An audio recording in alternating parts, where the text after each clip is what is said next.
Hello everyone, today we talk about the Gallic warband infantrymen. Recently made a video about Celtic infantrymen between the 4th to 2nd century BC. This is a bit later, mostly the same time, plus the 1st century BC. Fundamentally, there would be much to tell actually about the survival of a Gallic way of war, also in Roman times, as a proper Gallo-Roman military culture at some point.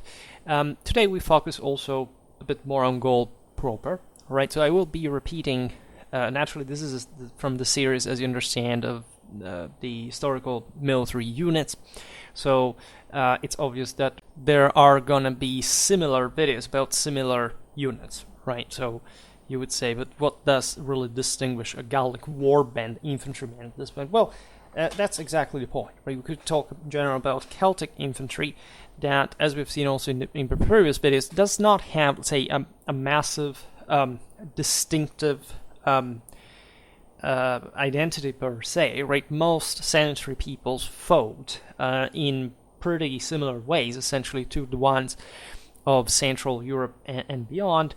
We have observed in the videos about archaic Roman warfare how the Italic background, for example, was quite similar. This is true also for the Iberians, even before the Celtic invasions, about the Dacians, even the Germans at some point. So these are all topics that we will dwell into some depth at some point, but you know where I come from with that, right? And how I essentially illustrate these types of military cultures. You would basically say, well, just like the others, just a bit more of, different styles of helmet or swords on archaeological basis, and or the fact that, of course, there is a distinct military history of Gaul, especially during the 1st century BC in the Roman conquest. But it's important, in part, to repeat certain aspects for sure, but on the other to try to understand, in fact, in a broader picture that does not allow too much, whether there is any hint, any also theoretical, a reflection that can serve for the purpose of defining, characterizing better this Gallic warband infantryman. We have already seen when looking at these populations how we have just very few information, right? What we know in reality is just a not much better delimited general frame of the martial peculiarities of a group of populations that we configure as Celts, greatly dispersed in Europe, across Europe, and not only. So when it comes to Gaul, of course, we are actually looking at the single most documented Celtic area for a number of reasons. First of all, it was the most developed. Right, so even just from an archaeological point of view, material culture, there is more, right? Gaul was, as a consequence, also more politically developed. In a sense, also more militarily, so we will see how, however, because it's not necessarily in a directly proportional fashion in terms of development of these tribes that were, again, still basically the same. Also in warfare, and we will explain this better now, with different terms, right, of quality specifically of military effectiveness. Gaul was also it was more developed for many reasons. This enormous Atlantic plain from one side, essentially the largest one, and then also the Mediterranean side that at this point had been essentially already conquered by the Romans, and or was being so today we just look at the 1st century BC, so we go with Caesar fundamentally. That is actually, that's the thing I always say before, talking about Celtic and history and the Roman conquest, that first of all, it's not Caesar's fault if the Gauls did not have a literature, but also every person who has any, interest in, not just in the Celts specifically, but in history in general, should thank infinitely authors like Caesar in the first place for having allowed us to document this population, right? So this is not a channel that talks about peoples because to make mentally challenged fourth estaters in 21st century to pretend that it's talking about them, right? Given also their factual accomplishment. So even if you want to, I have read this bird myself, so I think that there is something Celtic there. But the point is that if you consider this as your people for whichever reason, just look at yourself today and spare these people from the shame of seeing what you have become if you approach history in these terms. I actually have a great interest in Celtic history and warfare, and that's the same reason why I try to be as objective as I can, also when it comes to the relation with Rome. That apparently is something that extremely controversial. Some of you have asked me, because I often reference this to Celticism, Romanism, Germanism, and say dissecting these ideologies, separating them from the actual historical reality, because apparently the dichotomy has become, either you're fixated with these people thinking that they were way more than they actually were and or distorting. Actually, very often it's the contrary. Most people were obsessed about any historical subject in a, say, sort of mythomaniacal way, actually dramatically belittles the accomplishments of the people, because simply it doesn't understand what the historical context was, and so what was the actual deal with these. And there are lots of reasons for admiring the Celts, of course, but it's not trying to create a sort of revenge against, I don't know, the Romans, or pretending that things were just in a conspiratory way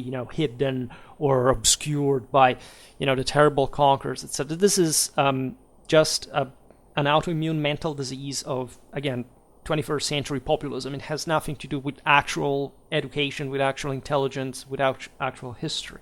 In any case, I have made lots of videos about Gallic warfare, specifically about Celtic one. We talk about the Roman conquest of Gaul as well, and I plan to come back on that, especially as far as the counter-insurrectional dimension is concerned. But again, I'm not going probably to make a video on either of these topics, first of all because I prefer to talk about the actual history and not the ideology right behind the however people really think these topics, which is basically by function always the same, right? You can extend it to any. There is different bias depending on, say, where you come from and why you think that is interesting, in my opinion. And of course, it partly explains that, but I prefer to talk about Gallic warband infantrymen rather than explaining why people don't actually say why they actually misrepresent them. For whichever reason. The same can be valid for a Roman legionnaire or a Germanic warrior, as a matter of fact. So how much, this I think is vital, how much were the Gauls also differentiated from the other Celts in their art of war, and even considering the innumerable tribes that compose the entire picture, and even within the same Gaul, we do not know much, likely because there wasn't any, right? This is valid comparatively for any other culture. Like when you look at Iron Age warfare, you're not looking at a place where that had significant, technological gaps with one another, and technology is not even the single most important thing, because, Rome was obviously much more advanced than the Celtic world for reasons that went beyond technology as such, and you have to understand they're mostly the politics, the moral load, the beliefs, and so also through the military you can appreciate through the actual histories, through the actual descriptions of their tactics, what you've seen in many other actual historical circumstances, right, and fitting in this broader universal pattern of development just declined at this point, with the few, say, but still relevant characteristics that you can draw for Gaul, right? And consider that this is completely normal in terms of lack of information, because not having satisfactory sources on the topic is completely normal. We don't have them even for the Romans at large, right? So, and you know how well documented, right, in relative terms for the ancient world the Romans were. But this perhaps, and this is as a historian what I often realize just by studying even my own field of that is very distant in time from this one, that silence very often is much more eloquent than actual evidence per se. And I always urge people to realize that there is, say, never a time in which you can exhaust the historical research as such, but there is definitely a time in which you can arrive to cover a certain amount of information that basically gets you the deal, right? This is one of the cases, right? If you do it for my 14th century, well, it's not quite the case because you couldn't satisfactorily cover even remotely all the 14th century sources in a lifetime, whereas the ones about the Celts in the Iron Age you can definitely do, right? And so it is, and beyond, right, for any comparative interest that you have, also for later cultures, etc. I will not digress here in the say the question of how much sort of Celtic awareness identity existed among these peoples, because definitely the Gauls had a way to identify like that, and there was a general sense that the warbands themselves, from which the name of the Gaul, right, throughout the Celtic word stemmed from, was somehow identifying in many ways. So this speaks volumes about what their tribal military culture really was about. But let's say broader connections in turn, that this would stem just from the way tribes normally work, right? Especially at that time in history, with that stage of development, with that international and local situation. Say, being a warlike people, if you're a tribesman, applies to basically all the tribes that existed in the Mediterranean and in Europe at the time. So when you look at parallelisms throughout, for example, Indo-Europeistics, that, as you know, here we are pretty fond of, you realize that, yes, they were similar to each other, but they were as much as they were with the Germans or with the same Greeks or even the Romans. This is very true for Gaul, right? The, say, closeness of the Italian peninsula and the Gallic world in the broader sense was always quite intense historically, and the, as I always say, the Gallic declension is basically just like the Second Latin one. There are innumerable, not much loans, but because of course Celtic military culture was imposant, the Roman one as well, so there were historically some loans and different. We've seen it in the videos about Gallic warfare specifically. There were some names that were definitely the Gallic version of a Latin one as far as certain military words were concerned. It was absolutely normal, right? This is true also for the Roman. For Latin, it got something from the Celts as an actual loan, not just as the identical matrix that, of course, these tongues had from Indo-European, Proto-Indo-European, that brought them to call many things actually in the same way, just by themselves, without mentioning the proximity of the Gallic world with Rome, right? We have seen it. We still have to make the video about the Battle of the Allia River soon, and you know that Rome had always, of course, identified in the Gaul the what would be called the barbarian, but it's something deeper that existed as a figure also in the same Celtic religion, in the same, the broader one, later the one of the Greeks, the one of the Germans, regarding the idea that the race of God was actually not the chtonically brutally large one, right, that would be embodied by a terrible warrior, right? This is not a matter of, it's actually proving the fact that physicality is racially defined, but not necessarily in the size of the story. The idea is that, of course, the the more intelligent is superior, and that all those enormous giants, think about the Titans, about the Divan, etc., that they are big, but they're fundamentally dumb, right? And so they serve that purpose of showing didactically that you can beat those who are, yes, stronger, but they're less intelligent, consequently less organized, disciplined, and crumbling.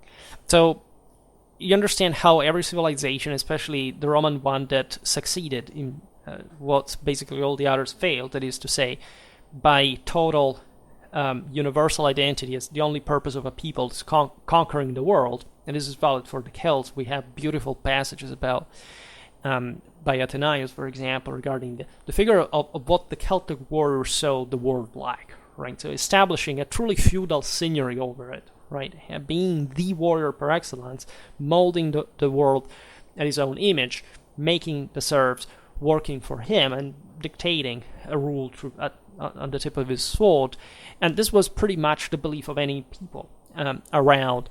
And of course, the Celts were carrying this out through that ancestral, primitive force that pushed them, like all the other Indo-Europeans, from the bowels of Europe further south, where the riches really were, and so where they met with these other populations that had fundamentally been developing and civilizing in the same way, and crushing heavily.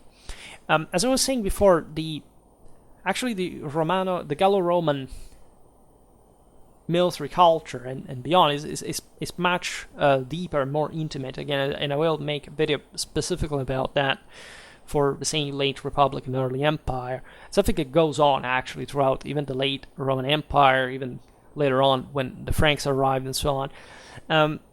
And it was definitely based on the recognition of the warlikeness of these populations. That was primarily moral, was so to be like that. I mean, in case, again, for the whiners that complain about Caesar conquering Gaul, etc.,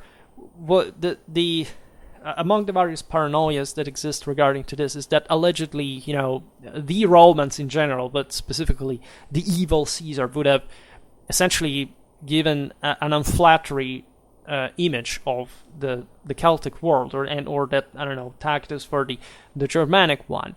There were some tropes like the concept of the good savage in a way, but all in all, right, these writers were actually depicting these populations in very favorable terms in front of the Roman audience for the simple and most obvious reason. In the case of Caesar, because Tacitus was doing a different thing, the opposite one, where he was pretty snobbish and didn't want essentially Germania to be integrated and so on, but still recognizing the reasons why. Also from the very Germanic one, and actually he talks about the Celts not being able to appreciate what essentially Rome was doing still as an empire. But in the case of Caesar specifically, because, of course, Gaul was his conquest, and he believed that a proper way to gain a more monarchic direction, that, of course, the system was heading to, was to extend citizenship to these peoples that had to be depicted in a way that they would look as ready, right, mature for that Roman civilization. And it actually did prove to be the case, right? Gaul is the most complete, incredible and clamorous success of Romanization. And it is something that makes you think, even from a military point of view, because actually this huge space was conquered and maintained for good after only 8 years of war. Yes, there were rebellions. There was, up to Octavian, there is Sacrovir, there is the... we've seen it in the video about the Aedui, right? The sense, of course, that especially the nobility that had been, in part, the same one that had not really managed to keep things together, first against the Germans and then against the Romans, that was still trying to make a last stand, right, in the name of their ancestry, of their freedom, whatever they believed to be legitimately their own space in the world, and or dying actually in the enterprise like heroes, right? But still inside, not managing to to win, which was actually the entire deal of Indo-Europeistics. Is quite eloquent about this, and again, I hate sometimes to give this sort of peremptory, like very say unrefined answers about that, but believe me, there is a huge world behind this. There are lots of people I talk to, and I'm extremely surprised to realize that history is not really studied from the basis, right? There is this concept of, say, of again somebody having hidden you history, but you inexplicably doing nothing to sort it out. That means to do strange things with the internet and not actually going to a library to even study a basic, I don't know, Roman history manual, and or looking at the actual relatively few sources about the same Celts is pretty much all we have. And this gets frustrating, so I try to dismiss these attitudes, not just rhetorically, but dialectically, in as much as I don't think they deserve the inexplicable attention that at least the popularity in subcultural online frustration mostly has made them spread across. So I make it for everybody about the Celts, but I think it's always necessary, because otherwise people will start subscribing to my channel thinking that I'm trying to flatter them for being from somewhere or another place, and you know that I don't do in fact that for any other group, right? Except if there is a civilizational accomplishment, of course I will tell that, and that's what I always try to highlight. We will do today, looking at the impressive mentality of especially the warband psychology, and so what they could put together on the field, but not to make you pretend that everything is equal, and or comparing apples to oranges and pretending to make a moral or scientific point. So if we were to define Celtic warfare, we would of course speak of a tribal clienteling system, like this, say, most of the world was really at the time reflected in the same warfare. And this specific picture, that is also pretty general and so very well documented, not just archaeologically, historically, but just anthropologically, and at any other level of sort of cultural development, is characterized fundamentally by scarce common training, minimal knowledge and trust among the leaders, and we're talking about armies that normally were made up by groups of 10, 20 men, so say armies made up by hundreds of distinct units, right, that were gathered in that specific occasion just for that purpose, contingentally. So you do not really have a statal system that keeps together a compactly homogeneous, professional, right, spirited and collectively trained force that can fundamentally dramatically project from a strategic point of view and maintaining certain standards of operational capability. And even when, this is not to say that they were not able to move, actually the Celts were pretty much still on the march. In a way, we were talking about the Gauls, we can mention the boy that moved from actually Central Europe to Gaul, right, in Caesar's times, as you know, and the only thing we can appreciate about them is actually how orderly their own migration, right, the fact that at least they managed to stick together, even though they had been depleted by the Germans, who were essentially moving in those lands to be absorbed by other groups, because at the end of the day, that's also why part of these migrations were encouraged in the country where they would have arrived, right? But, for example, in this case, we have no idea about what essentially a boy warrior could be distinguished like, or it doesn't even make sense from the one of I don't know, of the Aedui or the Arverni, but even of the Helvetii and the Belgians, right? Because we all see there is a massive difference in political cohesion, which is actually what made their military prowess. But when we look at to the technical point of view, we're looking essentially at the same type of warfare, right? This is quite important because, as it often happens, we can be misled by the sources because they may be imprecise or just fantastic, right? Not really being adherent to reality.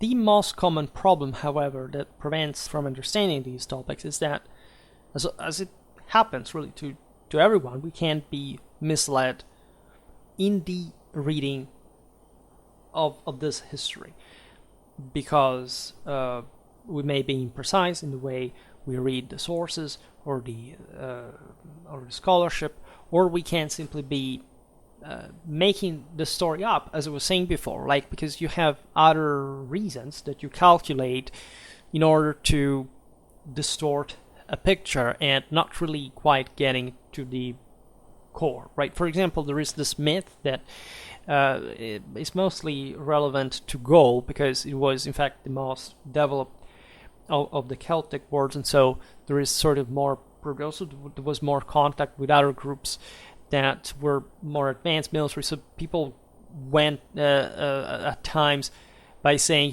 those Gauls that fought closer to the Hellenic colonies in the south had, more cohesive infantry because they were imitating the Hellenic phalanx. Okay, any proof? Let's leave aside the fact that this is not how it technically works. That's not how a culture, a civilization technically develops a system like that, if you lack what I was talking about before.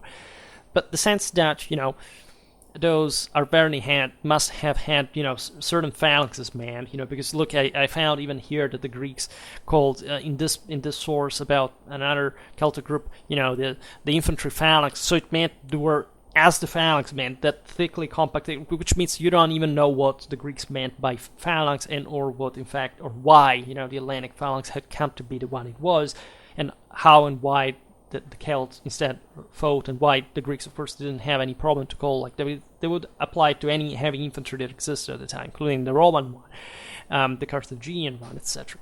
And it doesn't have to do with that, right?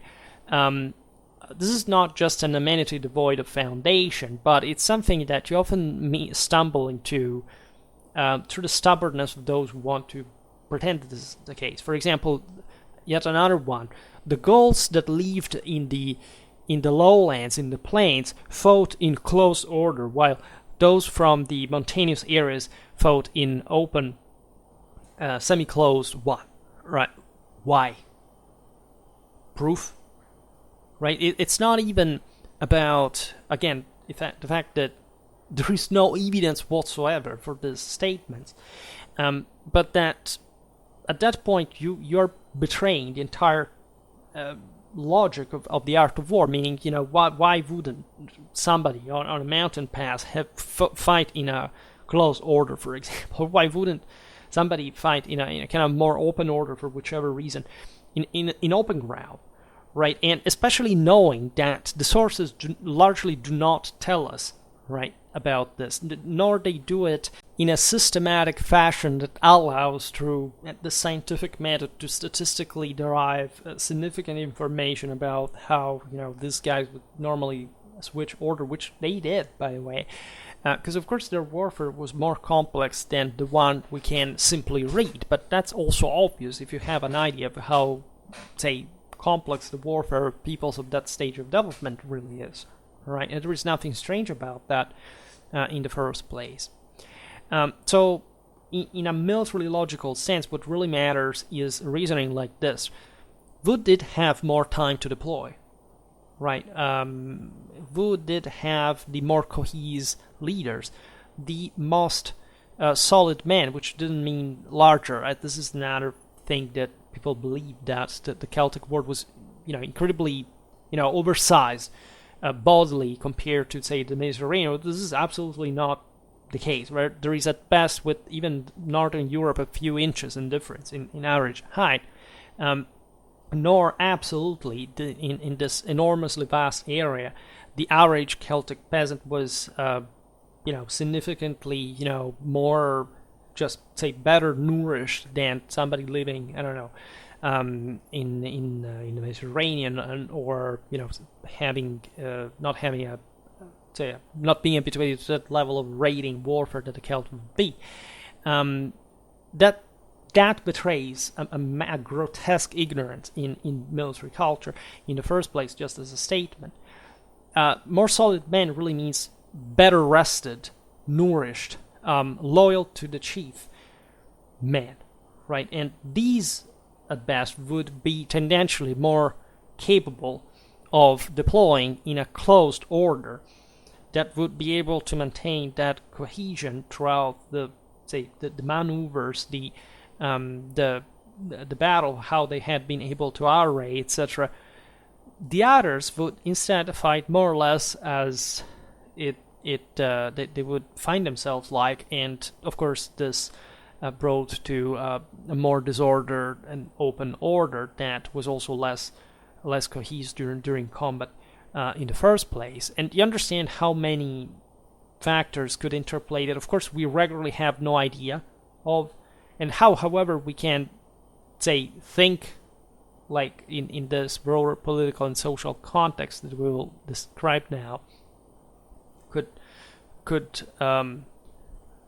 make these forces, right? For the rest, everything is pretty traditional in many other ways. Yeah, the younger skirmished as long as possible with throwing weapon, javelins, bows, slings, for giving time to the troops to deploy, and this took time, right? That's why most of this initial skirmishes took place in the first place, exactly to screen the deployment of the heavy infantry. Wu had a fit horse fought on saddle, but he wouldn't make of it a matter of principle, right? We've seen this very often also in medieval times, right? Fighting on foot, actually, in antiquity was practically everywhere considered more noble and courageous than fighting on horseback, because it was easier to escape on horseback, right? And even, say, from a sanitary perspective, we've seen it many times, actually. We know that the this step was not so more successful on the sanitary world as we have interiorized, at least in the terroristic mentality, that for some reason people from the steppe would arrive and destroy civilizations. That did not happen, right? If anything, sanitary civilizations not only were always more advanced than the steppe ones, but they would be toughened, and also through the same injection of steppe elements, but always the sanitary systems. The Gauls are famous for cavalry, by the way. This doesn't make them a particularly more equestrian people than the European sedentary average, right? Remember that the only true feudal society in sedentary Europe was the Macedonian one, right? The others all had a different type of cavalry, and even in Macedon, at least through the system that the Antagonists were able to develop, of course, there was a much more significant infantry force than cavalry. So this is absolutely normal. We know very few about the terms under which the various troops had to serve. There are various hints scattered, also in the commentary, the Bello Gallico, that we will see in depth at some other point, especially when talking about Celtic cavalry. But more concretely, considering that the general, political lack of cohesion, Wu had to, or could risk. The animal was essentially grouped together on the wings with the other horsemen without maybe even knowing who he had on his right or his left, and this is a huge problem in terms of actual collective effectiveness. And this actually does tell you a lot about the overall quality of these cavalries, because fortunately for them, the Gauls had this enormous passion for horses, and therefore they could have a lot of horsemen on the field. But this has nothing to do with the actual quality of its training, and the general one was normally scarce. Right now, these statements are not designed to discourage, say, anybody from studying the topic, etc., but just knowing what we know, right, from the best of our insight, universally about Celtic warfare. There are lots of terrible books written by, I don't know whether they are, I don't think there are any, we are at the time, at least, in which you can't get, of course, a degree in history calling yourself a historian, but of course not understanding anything about the historical method in the first place.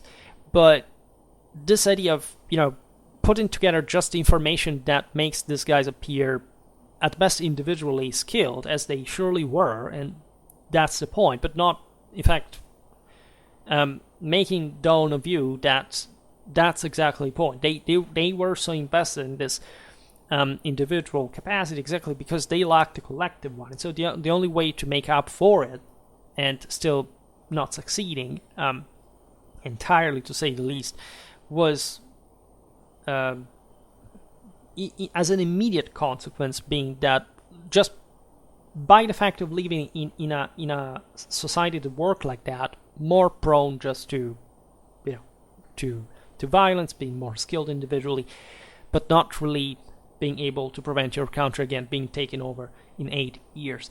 Again, we know that normally conquests were hardly that swift, except Rome, of course, at the time had a major experience in essentially a professional permanent system de facto, even if the cadres would not be stabilized until Augustus, but of conquests and occupation and counterinsurgency and a hell of a military culture that was essentially even outnumbered against the entire Gaul. With how many forces Caesar invaded the country, and so that doesn't quite hold any wishful thinking regarding this Celtic warfare being particularly challenging to Rome in the first place, right? We know what had happened to Gaul in the first place. This was, say, even prosperity doesn't necessarily mean political cohesion. The Germans had realized that, and that's why they had looted far and wide Gaul, and that's why this had showed Rome simply that, the Gauls, that were a respected people in terms also of military capacity, for the general past history, for the fact that they were, again, warlike tribes, was incredibly permeable and unstable enough to be hegemonized and taken over by Rome. And it was not even a priority. As you know, for Caesar, the best would have been Dacia, right? That's why he wanted to get the Illyricum, initially got Gaul, but that's also what makes you appreciate the different level of potential threat that these cultures were to one another in hierarchical perspective. The Romans, by the way, had a wide experience in coping with the Celts from centuries. Italic warfare had essentially emanated from a background that was identical to the Celtic one. Much of what we see even in terms of Gallic influence in the models of helmets and especially in swords, etc., is something mostly stemming from an internal Roman need, not the fact that the Romans had not had a continuous contact with the Gauls, nor that they had not had a point in their history in which they didn't have the same level of technology that the Celts had. And this is very important to stress because it's obvious that a warlike people produces good weapons, right? And that's what the Celts did. As you know, their metallurgy was very advanced. The same Romans would get, especially from Noricum, the finest weaponry, but properly the calbis, that would be a particularly carbonized iron that we could classify as steel, right? That's yet something we have to discuss in terms of the actual quality, because, as you know, in contemporary engineering, even though chemically that's actually steel, there are some standards, right, industrially, for which we don't in engineering we don't consider that to be the case anymore. But history is another thing, right? The way they made swords, for example, today we cannot replicate even with all our technology, because the ergonomy for which these warriors were to wield them is completely lost as a wisdom.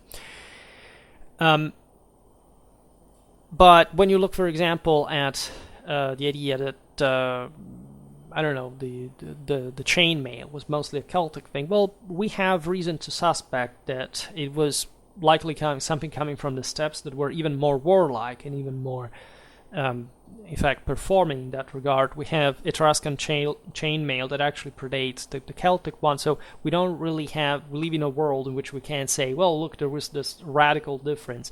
The Romans and the Gauls at the Battle of the Allia River used spearheads and swords of the same exact length, and this was true for the entirety of, essentially, of the Italian peninsula and the Gallic invaders and more in Central Europe.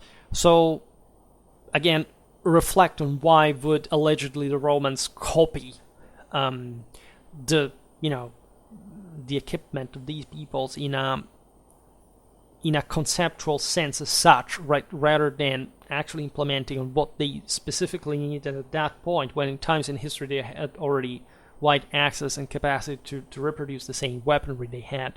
It's also a bit of an optic distortion. It's also based on notionism, in as much as the Romans go to Spain and they get the Gladius Hispaniensis. Yes, but again, how many different types of swords do you know? I mean, even just having a straight sword or a curved sword, in that case it was a mix between the falcata and the typical Latin sword, but again, it's still a sword, right? People are convinced that the Romans conquered the world because they had a type of shield or a type of sword or a type of javelin, whereas, as a matter of fact, basically every people had the same there, and they don't get the broader moral, political, and social reasons why the Romans could do what they did. Against peoples, again, that were very, very much appreciated for their, at least, normal warlikeness, right?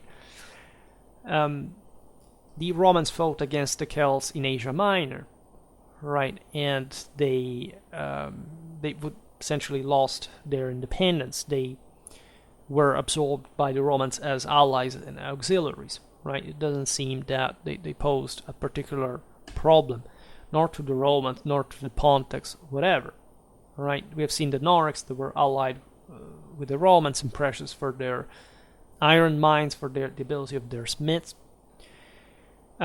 Where things get really interesting is the same Gaul proper, right? Because there you have essentially two different areas.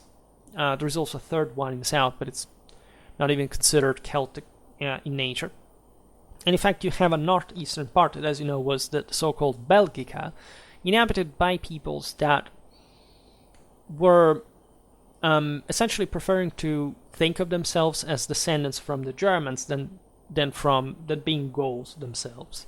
And this is readily evident when you realize, of course, the pattern of Indo-European migrations and the fact that everybody had come essentially from the east in a way or another within Europe, including the Romans, at least their ancestors, and more. But the point there was that peoples like the Belgians, but also the Helvetii in the south, so both populations that were bordering with the with the Germans and fighting actually quite often, were more politically cohesive because they had to withstand this greater moral pressure coming from the north, with the Germans pushing downward and actually causing dramatic problems to the Celts. This other idea that the Germans and the Celts were truly united about this evil Romans. The Germans razed to the ground entire, Celtic oppida that were quite prosperous. They had precious metals coming from Spain. They were part of a continental trade network. Were completely destroyed by the Germans. The same boundaries of the Roman Empire speak clearly. The Celtic world was fundamentally under Rome, and the Germans were, in part, technically still by the Terrans under Rome themselves, but from the other side, right, the non-directly occupied area. There are interesting intersections, as we will see now, between, for example, the Gauls, the Belgians, the Britons, that were all technically a part of the same originary group, the different waves of peoples that had settled from very long time, places as far as Ireland, and that, in fact, at the time of 600, 500 BC, and that would objectively see as a stranger, somebody still taking the ship from Belgica, crossing the channel, and bordering the various British coastlands in search of settlement lands and people to rule on in, say, in the 2nd century BC, right? In any case, the Belgians and the Helvetians were the best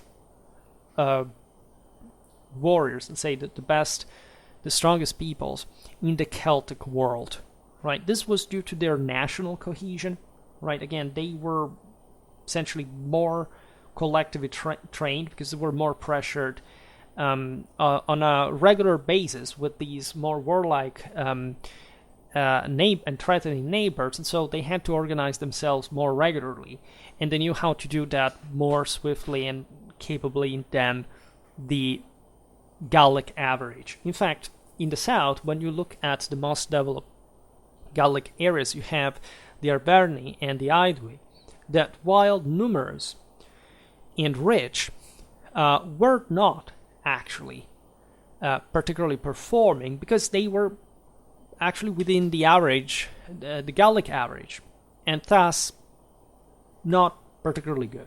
So again, I'm not talking about the value of the individuals, but the comprehensive military quality of a formation, which is a completely different thing, especially in this case, right? Because these warlike peoples, again, were pretty much about individual quality on average, right? Which doesn't mean, of course, that the average Gallic.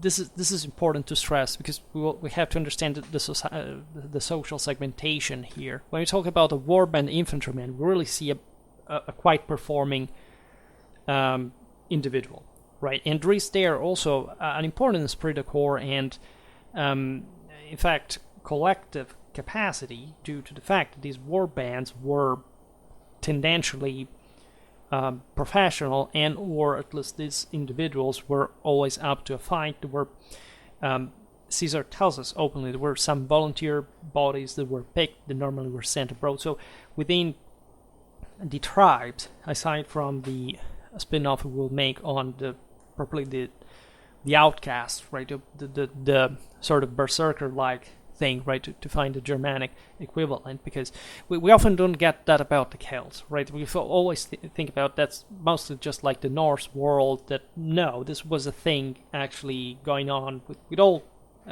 of Europe at some point of its history.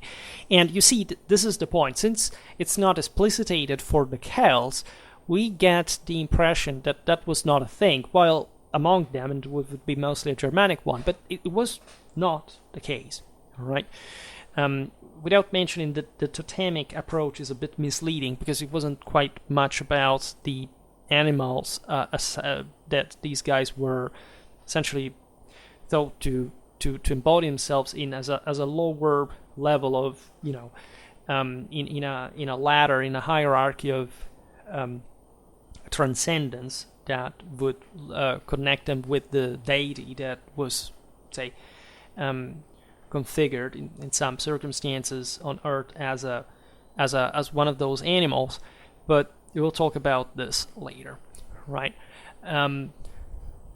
Britain, which is also important because, as you know, Caesar had to struggle with the Brittonic interference in Gaul, and later on, right, would be done up to Caligula's times with the Druidic, the persecutions, right, against the Druids, etc.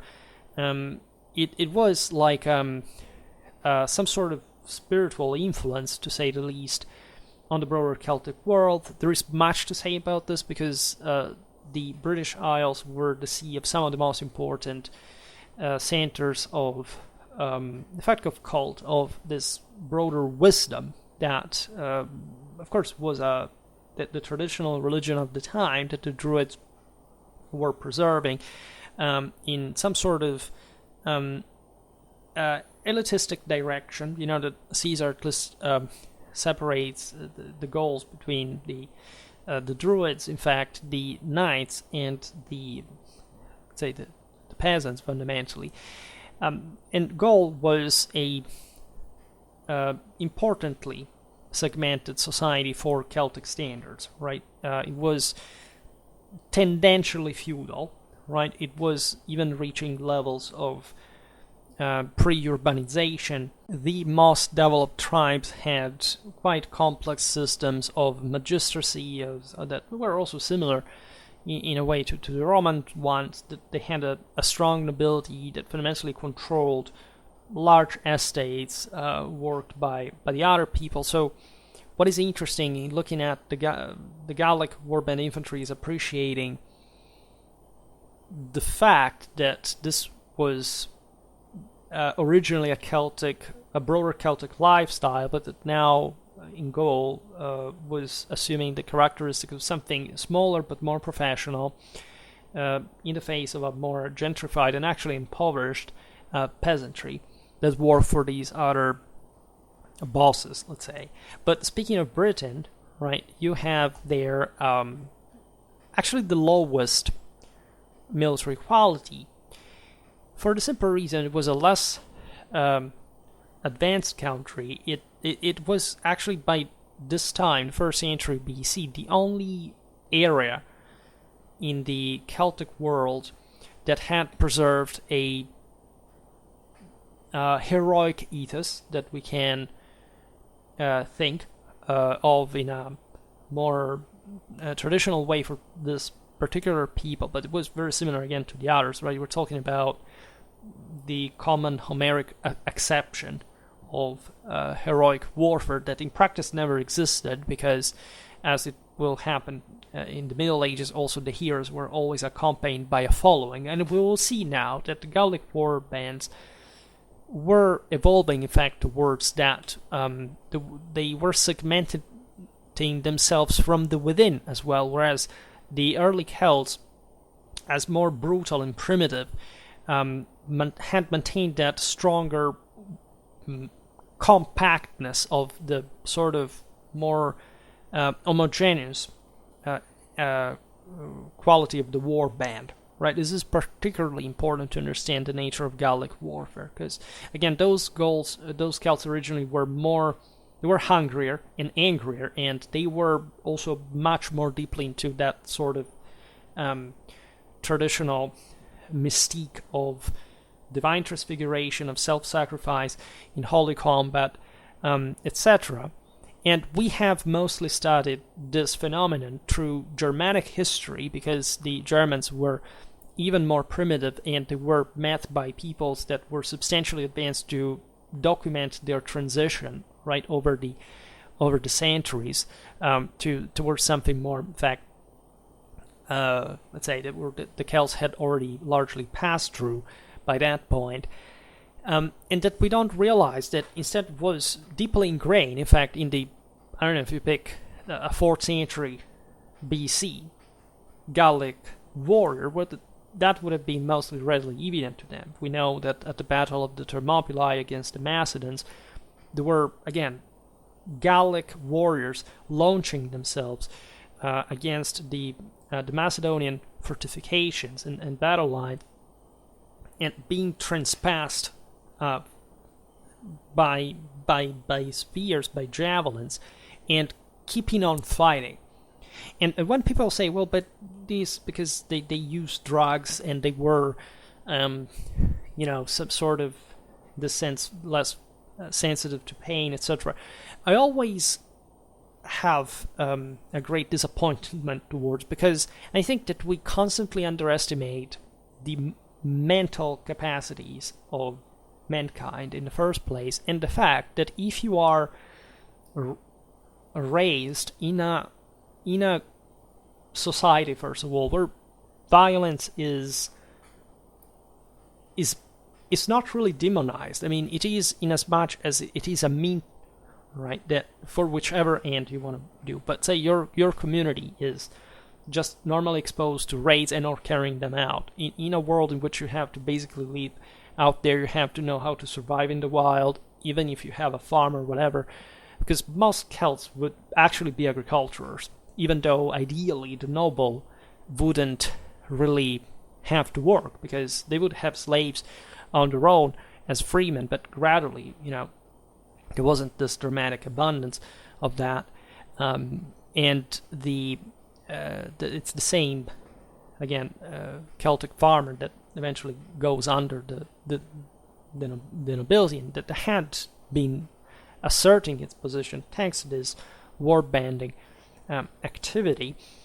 But you are in fact picked in one of these bands, and you are basically and systematically and irreversibly traumatized, abused in any possible way, and some of these individuals would be regularly picked and sacrificed, just to remind them that once they had entered the warband, they were not, first of all, they were not human beings anymore, of course.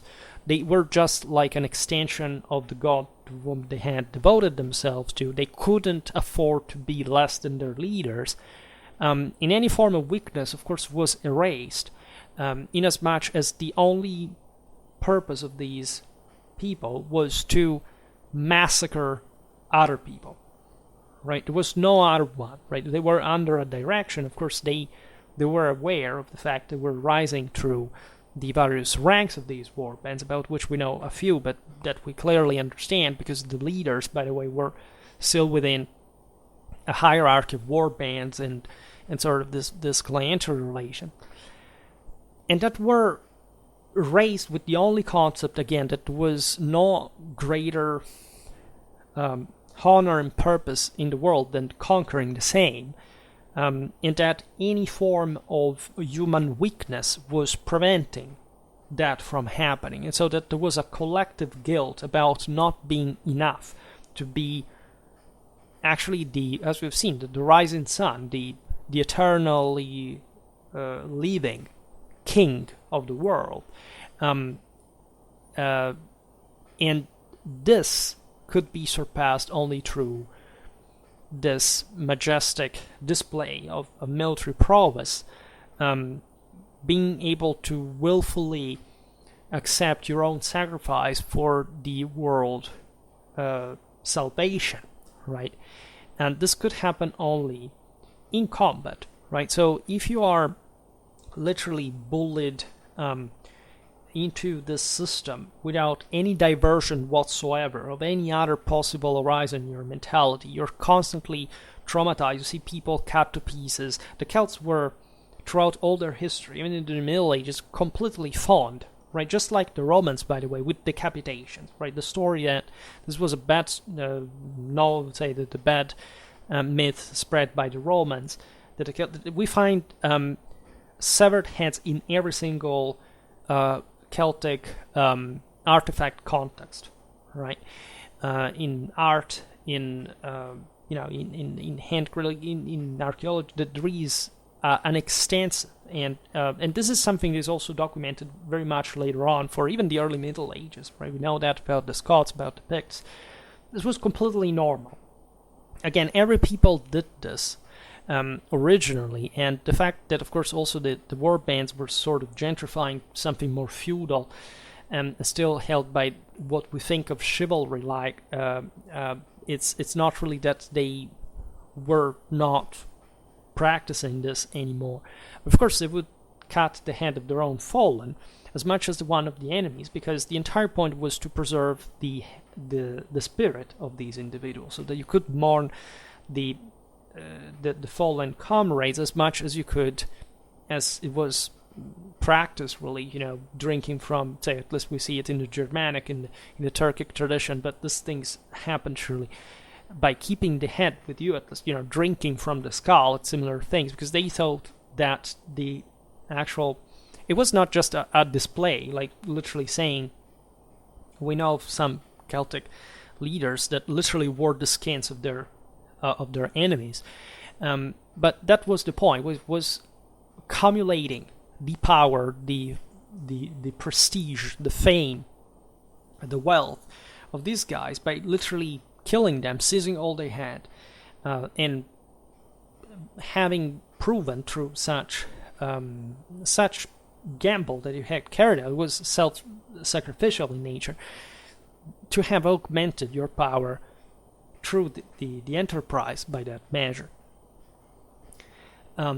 So think about, again, the heroic mentality of judicial duels, etc. These were in warfare the exception and not the rule. But again, warfare was seen. I had an interesting discussion with this at university last winter. A way to settle every matter. Like war just was per se, and that's say the way we just came to secularize and modernize the idea that, of course, yes, it's not. So for some reason that would have stopped the matter. That's not how it works, because if you leave alive enemies, these enemies always are capable of somehow, through their divine spark through them, to aggrandize themselves and to come back fighting. And so things are always mutable. There's never a stable point. And so the Celts had pretty much this awareness of the dynamic. As we were saying before, there is hardly any Hellenic or Roman influence in their way of war, right? If you look at Southern Gaul, such both, say, in Hellenic and in Roman times, such influences extended a few beyond Marseille, Massalia, and they didn't mark the warlike traditions and customs of the Celts. There's literally no evidence whatsoever of any of this, right?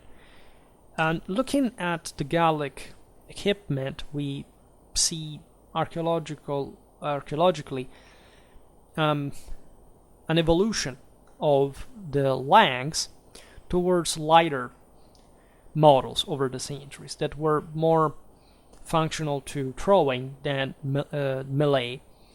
De facto, both possibilities remained open and practice, right? Of course, you cannot quite distinguish per se a lance from a javelin unless they are particularly, specialized and developed for that specific purpose.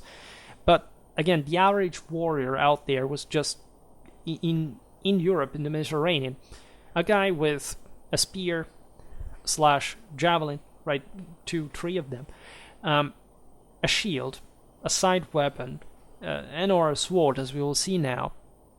If it was like a helmet, in the case of the elite, some other armor, and that was pretty much it, right? There is not a radical difference. You can't say, well, okay, now we pick a German, or a Celt, or an Iberian, or an Italic, or a Dacian, or whatever, and we say, well, these fought essentially in a different way, right? At some point, in their warlike, in their tribal world, right, they would essentially remain about that, because guess what? That's the thing. That's the most functional way of fighting universally at that level.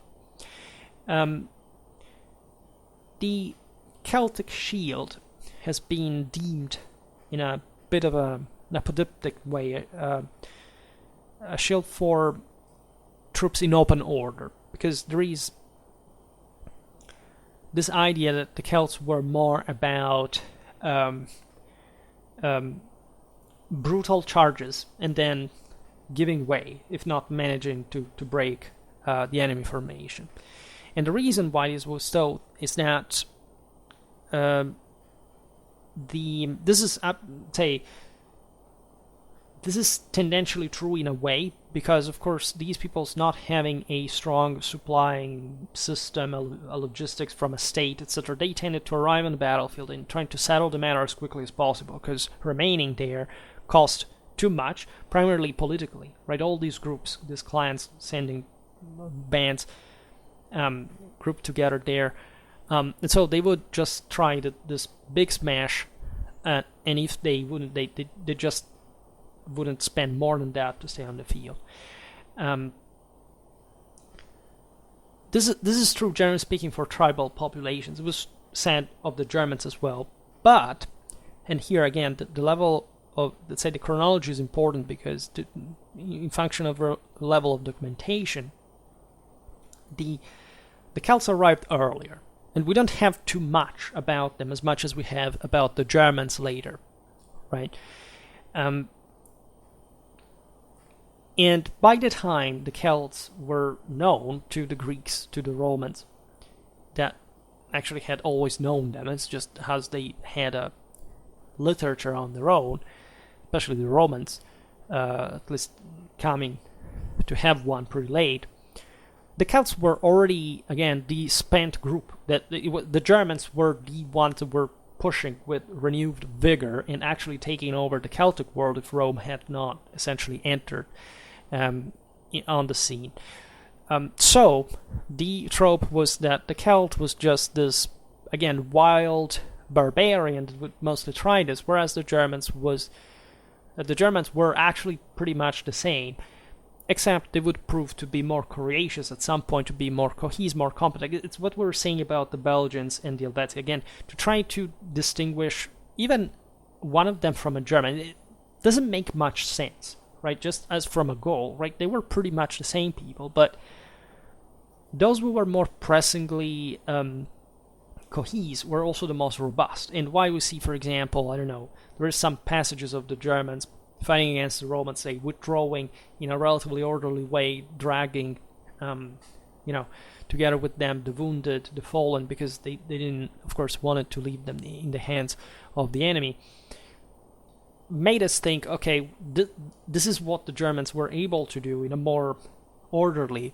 sort of rational way, actually, against the stereotype of the Führer that is more applied to the Germans than to the Celts, even though that was a thing too. And the Celt just being at that point the loser of the situation, say in Augustan times. But initially it wasn't like that. And of course the Celts even expressed some of the highest forms of warriorism, as we were remembering before, especially in Hellenistic times, where their war bands were quite praised across the Mediterranean. And interestingly enough, like also the business dynamic tells you, they were, of course, used extensively, but this meant that there was a lot of them, and coming also from lands that didn't know how to spend them better, they were also relatively cheap. So there was admittedly fewer things you can make them do.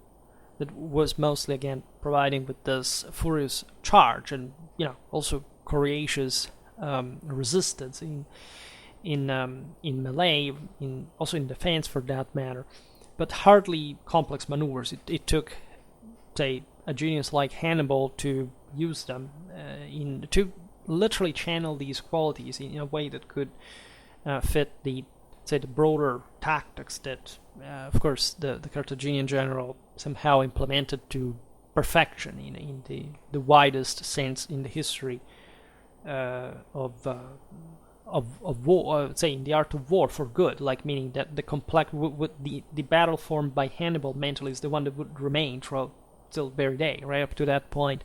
Nobody had quite achieved that. And the reason for which they would be employed next to, say, regular, say, professional infantry, I could find, I don't know, in the Iroquois armies or also in the Roman one, for that matter. So with much, say, even equipped, for example, by these employers, as it often happened, and that is not very much represented, I would say, in pop culture, which is bad. but still next to them, right, as a sort of complement of technically less reliable troops, but that had this ferocious rage to spend aggressively, and that could really, be quite useful as a shock component against what the average trooper out there really was. The average units were out there, aside from the professional ones, that were in fact units like the same Celtic ones in Insight, right? Tribesmen from wherever, right, in the broader world, that fought pretty much in a similar way, but perhaps were less warlike than the Celts, and at that point this would give them, in the absence also of a more advanced collective training, still an edge, right, on the enemy. Nobody, by the way, has ever demonstrated this prejudice that the Celtic shield had to be just in function of the sword, and so this more open order in a way necessary to slash the weapon, etc. And so differently from the hoplitic one, right? And that would have allegedly also in turn been just useful for troops equipped with spear in close order. This is wrong for both of them, right? Nobody has ever provided or demonstrated a satisfactory explanation for these that are considered like some true and proper, properly undebatable assumptions.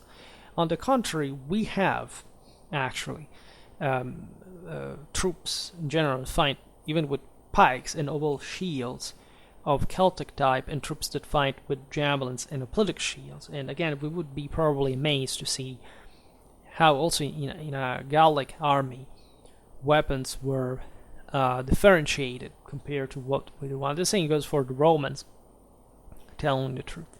It's true again that these were all similar peoples, they fought in similar ways, but you could find exceptions, and again, there's not a huge difference that the technological piece concretely does compared to your actual skills in combat, without mentioning that if we're talking about war bands, and so tendentially professionals, even full-time professionals, these would have been capable of fighting basically with anything you would give them. This is really typical. This is true for the Roman infantry, this is true for medieval knights, even more actually. And as we've seen, the Celts were... So what is fascinating, even in Gaul, as a matter of fact, is that this enormous base would be a bit of a meat grinder among the same locals, right, as far as this bloody chance of becoming the next great champion and leader, right, through the mere risk of this inane brutality of blood and bloodshed that Celtic warfare was concretely about, would confer a sort of flexibility, again, of the individual, even as far as mounted or dismounted combat is concerned, and so on. We do know, of course, that the Celts and the Gauls were capable of fighting in close order, when, again, the circumstances were allowing them to do. They had the necessary cohesion and organization to carry that out. The Helvetii, the Galatians would do that, but not only, right? This could be done by the general Celtic military, depending again on the ability of the leaders, on the circumstance, on the capacity of the man, the experience, and so on. So the myth that the barbarians were just fighting as a bunch of drunkards without order or logic is, of course, fantasy, right? These peoples were all capable of fighting with a cohesive front. Again, it's say the main problem being maintaining order during maneuvers, if they carried out any, because this is also the point, like arraying yourself for lining up for battle is is a different thing from being able to move that formation, maintaining cohesion on the battle. They're very different things, and that's why I began to make a bit about archaic Roman warfare. Incidentally, just around the times of the Battle of the Allia River, to exemplify the concrete limits that exist in the lack of a collective training and broader cohesion. Right? Not even the Romans, until essentially the Second Punic War, were intentionally and willingly, for example, wheeling their maniples. Right? The idea was deploying, also because normally the battlefields were really chosen in that guise, just line up frontally and charging as much as you could. Also because, again, of course, an outflanking maneuvers is a pretty universal one. It can always help, but the sense is that all these populations are very aggressive, right? They feel much more the burden of the moral struggle. Reason for which, for example, their formations are symmetrical, differently from, for example, the ones of the Greeks that had a stronger right, etc. The Celts, the Romans, etc. They fight frontally, right, with one another. Of course, you have different. You can move around the field. The Romans, at this point, of course, by the 1st century BC, had a tremendous maneuverability. They could do a lot of stuff, but doesn't mean strategically that you always can. As a matter of fact, especially when you face these masses of enemy warriors, well, these basically are, first of all, pressing very hard, and secondly, they are, and as a consequence, keeping you there, right? And they may even easily overwhelm you and disorder you just through the sheer, again, force in which they throw themselves at you, even in very unfavorable circumstances, terrain-wise. Think about the Battle of the Sabis River, the Sambre. We will see that battle because it's actually, I think, the most beautiful of the Bello Gallic, or at least as of course, you may have a thing for Alesia, but I think that thing is really in fact, it's the top that in that case the Belgians were able to put up as goals against, or at least as, this broader Celtic populations in that context, in that century, against the Romans, right? So again, the point I'm making about, of course, the Gallic War not having a terrific military quality on average doesn't mean that peoples go at war just knowing to lose, right? That does not happen. If you have somebody that is fighting, it is because in that political situation they find they accept the risk fundamentally, and they are willing to go on given certain preconditions for which they're able to spend resources, manpower, in these that can turn out as bloodshed. I mean, the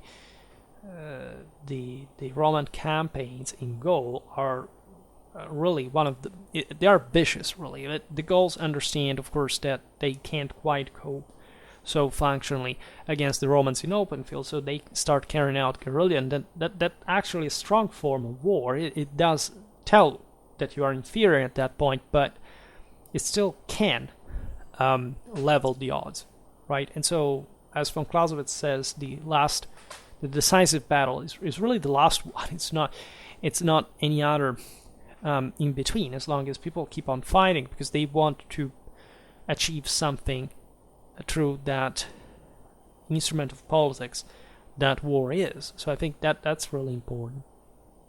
So looking at the concept of Gallic warband and infantry, by the way, because we don't have to give for granted that the war bands were just on foot. They primarily were. We talked really a lot about war bands, also as far as the Gallic fiannas are concerned, for example. And we have seen more or less what their background was, right? There was a general... Those were very primitive worlds. And as such, they maintained for a longer time this heroic ethos. So the war banders were normally part of that same aristocracy that, after all, ruled the land, right? There were some recognized leaders that would hire war bands that, as we recall, are of course this group of young males that are surely led by some grizzled veteran, but that have the cosmic purpose to devote themselves to the divinity, in order that the warband leader is the medium of with them, in order to accomplish something on earth through that divine power, right? And this concretely has to do with essentially going somewhere, killing the men, seizing the women, and starting a new community, right? Based on this common feeling. This is also very important in terms of political cohesion in a world, again, which that was the problem. The fact that this was extremely loose, so they had to strengthen it through these practices that were marking you for a lifetime, because you can say not necessarily dissolve the war band, because this community may actually be made up by the people who were part of it, but still never coming out of that mental state in which you found yourself with. We've seen it in the videos about the berserkers, the Ulfenart, that there were problems of actual addiction to this, through adrenaline, to trauma, through lots of things that were going on in the heads and the bodies of these people, and that was always about maintaining that sense that they were brothers of blood, right? There were rituals, of course, about this as well.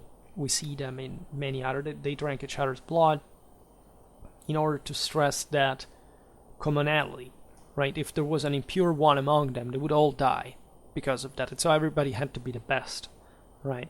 Or better than their enemies in this world to overcome everything. In Gaul, this thing had been going on naturally in a quite normal way. I mean, you can't quite distinguish this from any other Indo-European war band of the origins, except, as we've seen, Gaul was essentially the most civilized Celtic land, was particularly advanced. It had these, again, important oppida that facilitated some form of administration. There were road networks, also before they were rebuilt and improved by the Romans. Gaul is pretty central to many traffics. It has this incredible amount of population, of agricultural resources. It's a very interesting land in many ways, and this had naturally brought to some sort of relaxation, for which again the Belgians complained that they weren't like the central Gauls, because those were sort of weak. They had been corrupted by the southern wealth and luxury and so on. They had forgotten in a way those primitive military practice. This is not entirely true, but it is true that the western you go, especially the northwestern you go, there is a sort of paradox for which you find the greatest Celtic concentration, also later, as far as the Celtic fringe is concerned.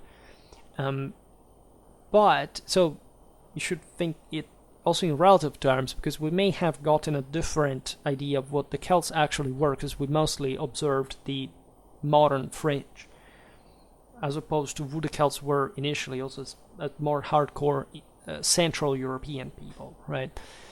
But aside from that, and these areas were populated from before, and we witness probably a greater dilution of the Indo-European element among these groups. And this is interesting because when you look at all the various Indo-European religions, you realize that they all have this godfather, which basically is at the center of the entire universe, that has this then the sun, the Holy Ghost, essentially descending to this guy that represents essentially sacred royalty.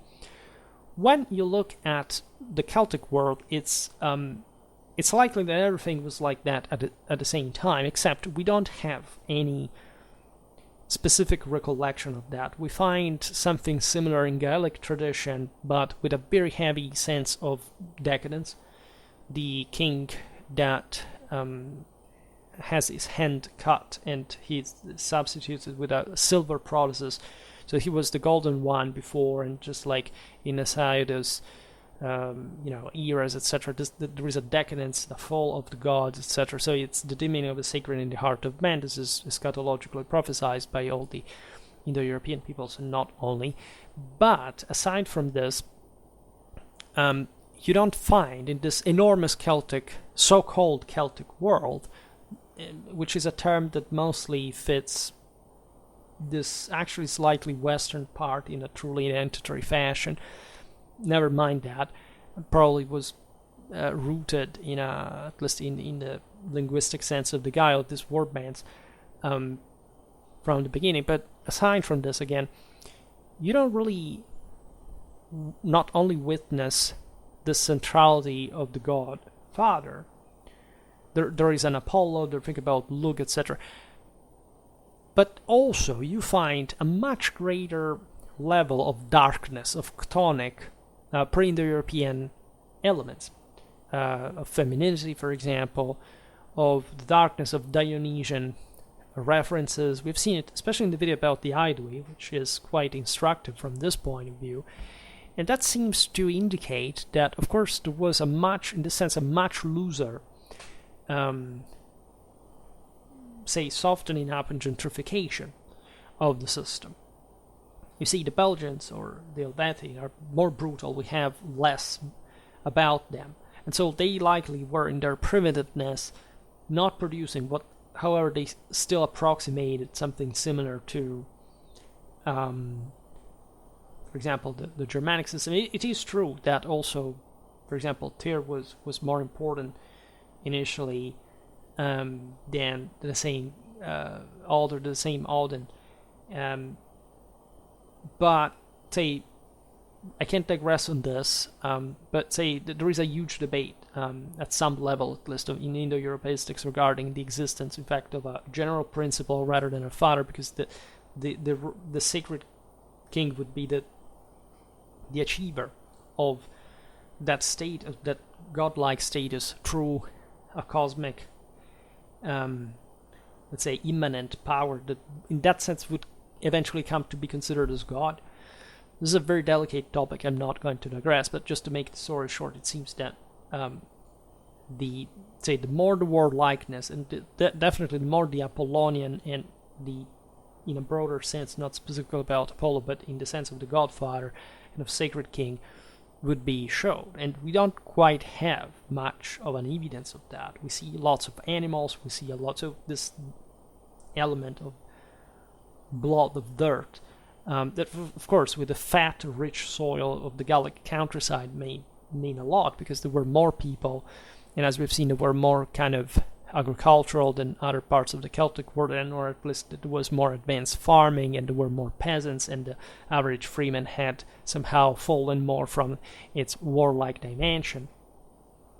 So all this for saying what?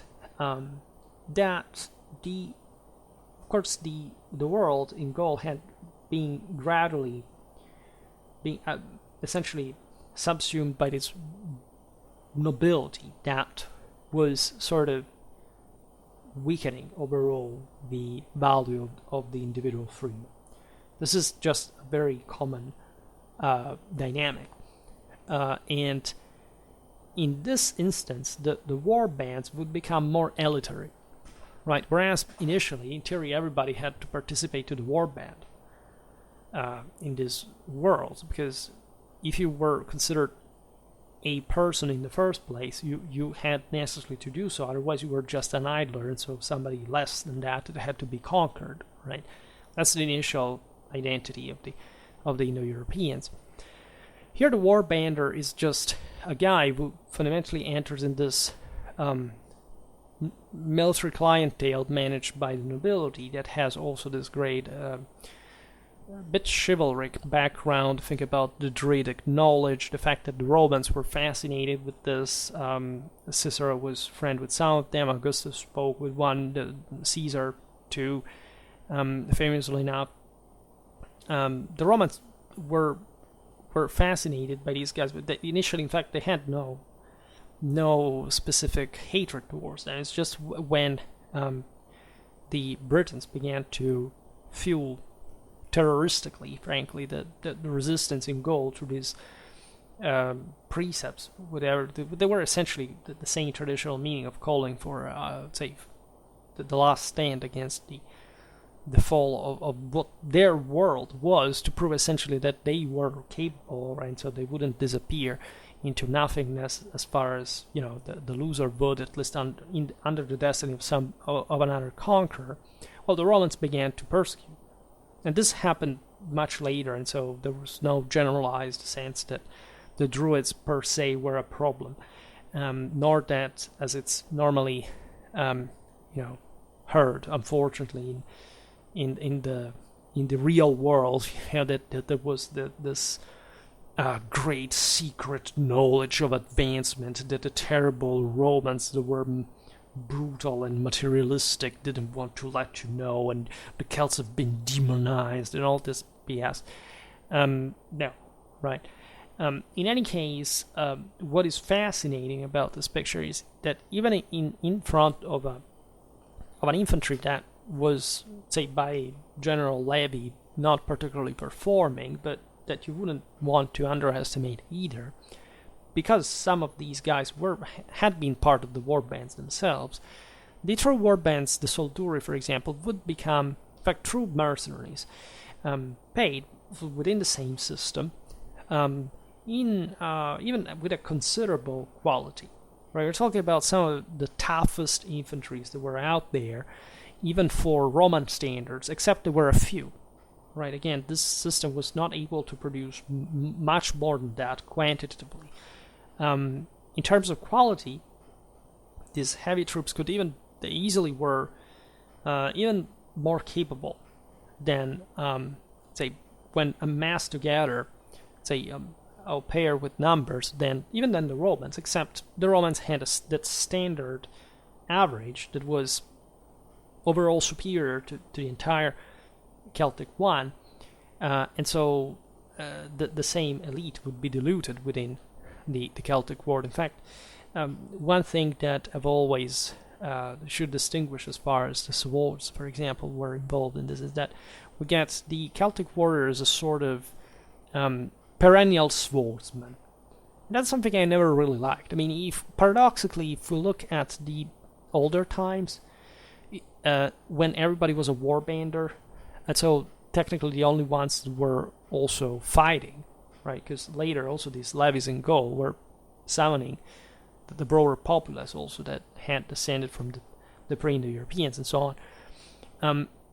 But let's say the warbanders would, just by lifestyle, because they didn't know better, because they didn't have enough resources at home to avoid living like that, almost loot everything and everyone, right? After you kill 3-4 people, you can easily win a sword of some kind. Even more if you go in the south and you're hired as a mercenary. You can treasure that, say, if it has been given to you by some Hellenistic ruler to fight for him, and then maybe you even defected or you killed a Roman and you picked his sword, right? So there are all these instances in which you may want to think that the warbander, that is mostly at that point what the Greeks and the Romans saw as the standard of Celtic infantry. I doubt that was actually the case ever, right, as a majority amount of troops. If not, again, majority, yes. There were side weapons, as we'll see, there were smaller types of swords, etc., so it depends what you're talking about. But again, the big slashing Latin sword, in all its evolution, it's a fine piece of equipment, and definitely the average Gallic warrior would have not really had it available, right? And when I talk warrior here, I mean just maybe even the average levy guy, which obviously would have gone at war with a spear, a couple of javelins, and a shield, and no armor practically. So it's quite unlikely, considering especially that the Gauls had very numerous armies, and so they could mobilize lots of people, that they had any resource to be that. So basically one of the toughest heavy infantry. Also because you must also know how to use the sword, and if you have, maybe, of course, that there was some level of wealth. We know that when the Romans besieged some Celtic oppida, they surrendered in front of the display of the Roman siege machinery in action, and they poured, like, they were ordered, they were issued to give up all their weapons, and they allegedly created a pile of arms and armor just reaching the same height of the wall of the oppidum, that in some cases could arrive up to a good 30 meters, I think. So, not perhaps in that case, but and when the Romans entered, they found the equivalent of that or something like it. So surely either that did the same or more. So that tells you, of course, how wealth is important. But it's also about having the resources to fight as a warrior, to know how to use those weapons on a regular basis, which is very complicated for how Gallic society, that is fundamentally based on the peasantry, really is. And especially a peasantry that the stronger the nobility is, that the more demilitarized it tends to be. Because the sense of these heavier troops, and I made a bit about the Celtic heavy infantrymen in particular, were designed to literally chop through basically any other, right? Of course, they could be overrun in open field if they were particularly inferior in numbers, but the sense is that these top-notch troops were just covered in iron, extremely proficient as individual fighters, but also with that capacity of greater cohesion in the others. And so, given that tactics were relatively unsophisticated, the point being just entering the melee and slaughtering the largest mass of human beings possible in the process. Now, this was definitely not. This was a balance that you see in Gaul specifically established for the elite to be that kind of warrior, priestly establishment capable of managing the entire system. But this also shows that the rest of the forces were of scarce capacity, and this explains also why the Germans were, for example, able just to enter unopposed Gaul. The Germans were more primitive than the Gauls, but they were also more loaded morally, unitly, and so they also were more cohesive from a military point of view, and managed to do that. And so, as dangerous as the Gauls were, especially because of this great manpower availability, their disorder mostly was a problem. Caesar himself assessed that, if the Gauls had had a unitary, say, political cohesion, they would have been the strongest people of all.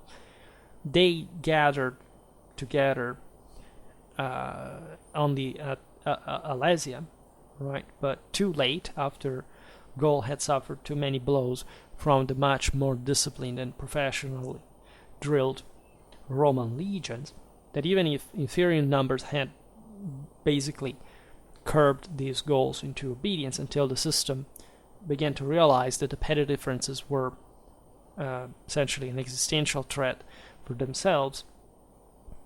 But it was again too late, and they lacked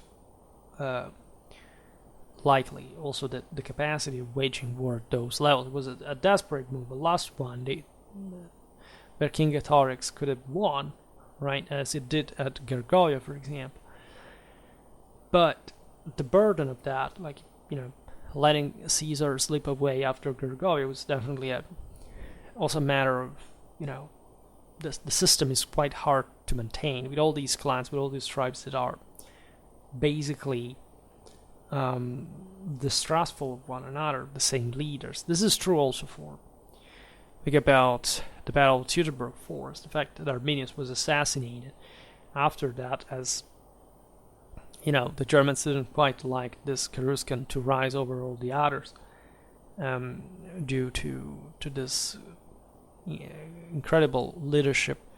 The same was a bit for Vercingetorix, whose name we have no idea of, but that Vercingetorix means great king of the soldiers, and that's how the Gauls would see him in that role, right? For the rest, speaking of warband infantry, we can think that, of course, the basic equipment indeed was this long, in some cases also clumsy slashing weapon, considering that it was a relatively big thing, and that the rest of Celtic equipment was not particularly, it was definitely the most advanced element of the panoply, right? It had little point normally, not always. It was said that it would bend in action, at least if it was not of good quality, which is actually normal, right? Of course, the finest Celtic swords were incredibly elastic resistance. So the notion Polybius threw in that these blades require straightening out with the foot on a regular basis may have been true, as far as, again, cheap quality swords could be found, especially in this world. But there was also the ritual of the sword bending. That was a thing the Celts did in their funerals sometimes. But for the rest, we don't have to think that Gallic swords were particularly good or bad, right? They probably mirrored the general quality of these forces. The warbands surely had the finest equipment, depending on also their own quality, because, again, a warband can be very different things. It can be that hardcore sort of almost bodyguard of great leaders, of great tribe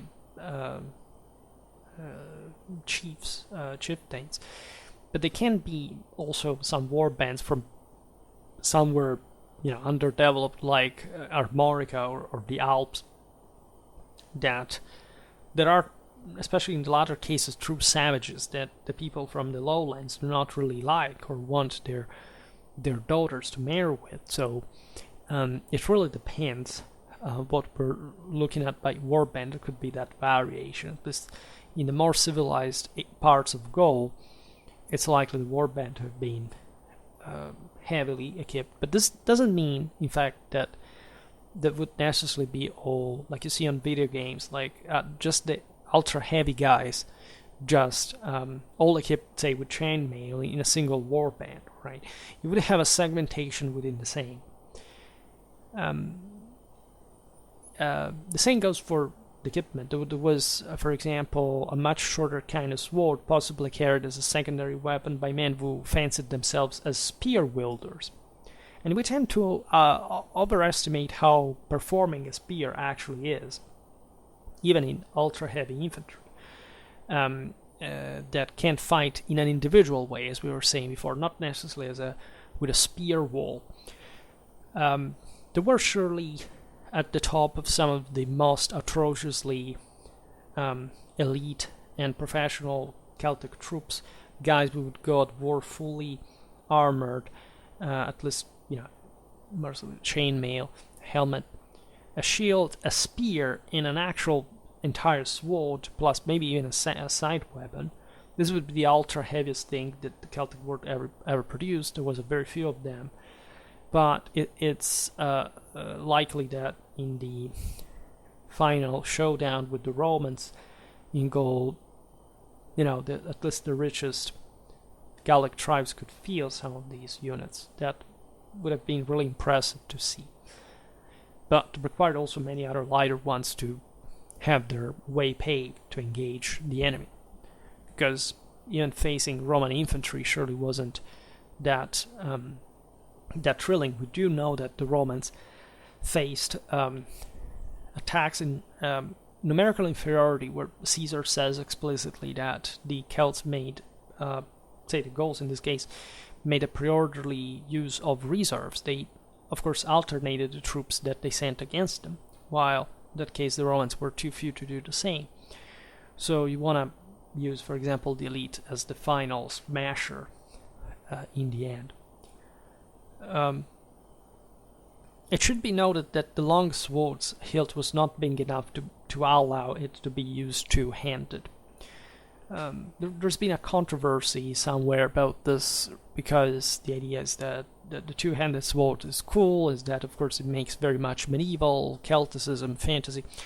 In spite of my, of course, aversion towards this mentality, I don't rule out completely that double-handed swords may have existed there, like 1.5 ones, etc. This is definitely not typical of the ancient world. You know, that those kind of swords, say at least the double-handed ones, have become normal only in the last decade of the 13th century, so very late in time, in a very different situation, and that here evidently and surely systematically was not needed, right? But it's possible that in some champion sort of heroic background, also for reasons that may have been ritual, we don't know, a double-handed sword may have been used. I mean, they surely had it should have spent an enormity for it, because it was very complicated for the metallurgy of the time to create a blade with that kind of, let's say, homogeneous characteristics to be wielded effectively with such size and performance. So this would have been not really the better option, we're sure of it. But there is not a law that tells you that, since we don't have archaeological evidence of that, it was forbidden in absolute terms. We wish we knew much more about what that pretty developed world was, right? In material culture, after all. We can think, of course, of just in appearance some pattern, given the typical Gallic clothing with a some proportion of undyed natural wool or linen, things like that. We know, of course, of the most furious elements, the fanatic warriors, going even further and fighting completely nude, stiffening their hair with a mixture of lime to make it stand out in a horrifying white mane. These were the most, say, fact extremistic, we could say, of the sort of the warrior bunch. They would, we don't have explicit connections of this type of fighting style necessarily with specific deities, etc. But we have an idea, of course, there was a complexity behind that. These are the same troops that we would connect with the Norse berserkers later, right? Their role is concretely thought usually to have been about preceding the main engagement and hopefully disordering the dismaying the enemy. I wouldn't actually think that was their only role. Actually, I think that there was a big deal of resistance from these guys. Paradoxically, yes, they could spend themselves very much, but they were hyper, trained to perform without feeling pain, fatigue, at least not as much as the other troops. And they were specializing specifically in that, fighting even when disemboweled or pierced by several enemy hits, thrust, right? So the It really depends, and of course, there was not a dramatic, say, timing properly. You could send these guys in just per se, but let's not think that, especially in the extension of the battle line, these guys wouldn't have their place and that function just being brought there. They would have surely been very difficult to guide in the first place. Again, ordering these various bands in a single army would have been a thankless job. But they performed, right? And they were very difficult to take down in the first place, right? Caesar tells us about the Gaesatai that took the name from the Geisum. It was a javelin, the spear, fundamentally, and the sense is that these troops were present in a more warlike fashion than, say, the tidier professionals under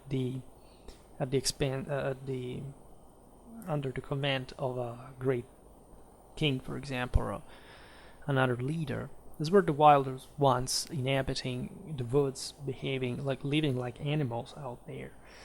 And there's a great patterned shade in Gaul regarding this, depending on the more or less developed areas, the ones, as we've seen, that are closer to, for example, the Germanic world, the ones that are richer, have also more availability of war bands, however, coming from more far away. So it would have been really interesting to know how they would put them together, how many differences, how many divide. This guy's known by their weapons, for example, is fascinating. It's reminiscent of course, so many cultic sectary practices that they carried out as far as the various devotion to different deities was concerned, and so on. So, but again, we know too few about that. I made a video about the totemic animals of the Celts, but say I will come back on it at some point, because there is really a lot to say through mythology, through anthropology. There's surely some sort of hierarchical center in these beliefs. The interesting aspect, I think, about the very late Gallic warfare was cut short by the Roman conquest in its development is the likely presence in a Gallic army of small, in a Gallic warband as such, mercenary unit, whatever, by small numbers of youngsters, not yet strong enough to hold their own in melee, and so of course in part restricted to skirmishing with javelins at a distance, but also serving some of the greatest warriors, for example the ones on horseback, like field aides, etc. These sort of pages of figure, again fostered at the court of some of these various lords that went there to receive some proper training that could include also that druidic initiation. Druids were warriors as well, not all of them, but still some, and leaders, political leaders. So you would have this relentless training that consisted in martial arts, natural philosophy, games of some sort that were designed all to sharpen the mind. It is said that the Druids would essentially not write down their knowledge, because this could remain more occult from the rest of the people that did not deserve it, because they were also at the bottom of the social ladder. And surely the sense that the heaviest war bands, at least, would be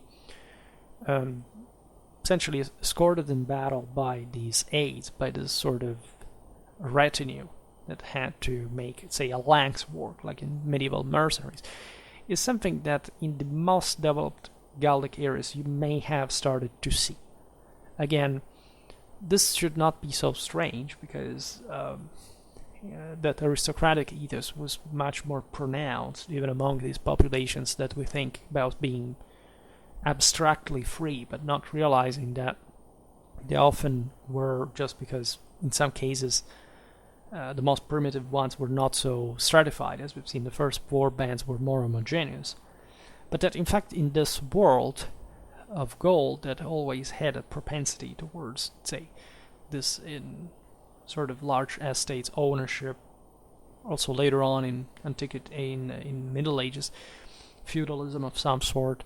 These cultures were Gallic culture was not feudal in a strict sense, right? But it's difficult not to see how the leaders were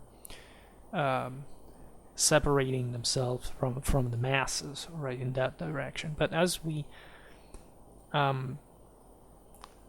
appreciated before, the sense is that there wasn't enough political cohesion to say even make this important amount of cavalry. The Gauls had numerically, and that given that the Romans were wary of, because of the numbers, somehow was wrongly assumed, at least out there by many, being some sort of quality today of this cavalry. Wasn't.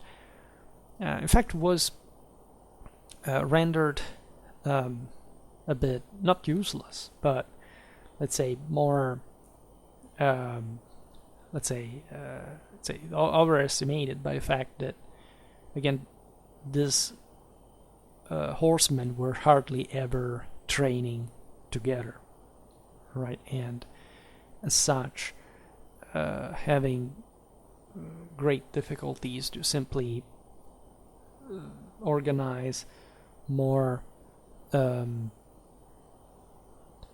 compact units that could be collectively trained enough to stick together for a long time, especially in larger units, forces, right? So the elite could boast that in a collective fashion to some extent, but making, say, Gallic cavalry altogether working that, it's another thing. They lacked the social and political structure to being able to confirm that unity, even just in terms of basic relations, right, and how they would know each other, right, in a world that was essentially an enormous tapestry of lordships, not really a central place like a barrack where, I don't know, the Romans trained their own troops with a scientific amount of professionalism and supplies.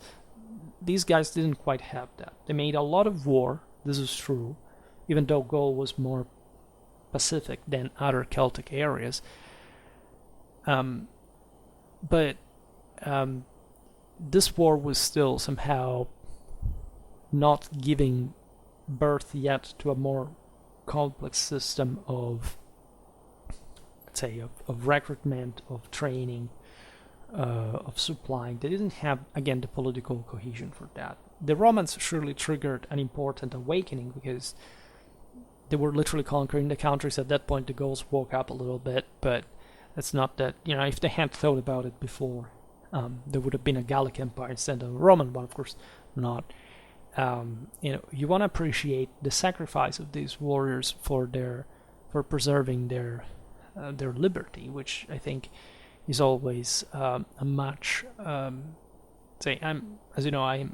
I believe that the purpose, as the Celts did, that the ultimate purpose was conquering the world, being that performing. But that's exactly the point of it all. They, in the light of their own beliefs, they were the ones who went down anyway, and so that's something you may want to ask. But again, Gaul became the most splendid example of Romanization, and as such, outside of Italy, of course, but there were other countries like that, but not as a whole, like you see Spain in the south mostly, etc. But Gaul in its entirety, right, a masterpiece of Romanization, thanks to also the Gallic substratum, right? The Romans put things together as a form, but the substance was definitely the Gallic one, and lots of that sort of individual furor, right, was channeled by the Romans as they had done with the Italics before them, especially for making, for disciplining these warriors and turning them into legionaries, first as auxiliaries actually, then as legionaries, and making a good 30%, like 1/3 of the Roman forces in the following century, the first, the second, right? Mostly they were actually same of Italic descent, because these were first and foremost the Roman citizens that were settled in Gaul, also after the conquest. But of course they married into the locals as well, so you can see definitely that they married into the local nobility and or other, also the lower social level was allowed, of course. And so you may want to appreciate the survival, also the biological continuity of these individuals. Sometimes even the dynastic one with the nobility. Don't underestimate that either. In the same Roman world, and in the Gallo-Roman one, that would always have a very strong sense of itself. Also on a Roman basis later on as a province regionally. And we will talk about it, hopefully. For today, however, I stop it here. I just hope that you enjoyed this video. If you did, please share it. Otherwise, leave a like or subscribe to my channel if you're interested in my upcoming content. As always, I thank you heartily for listening to me. I wish you a nice time and see you next time. Bye.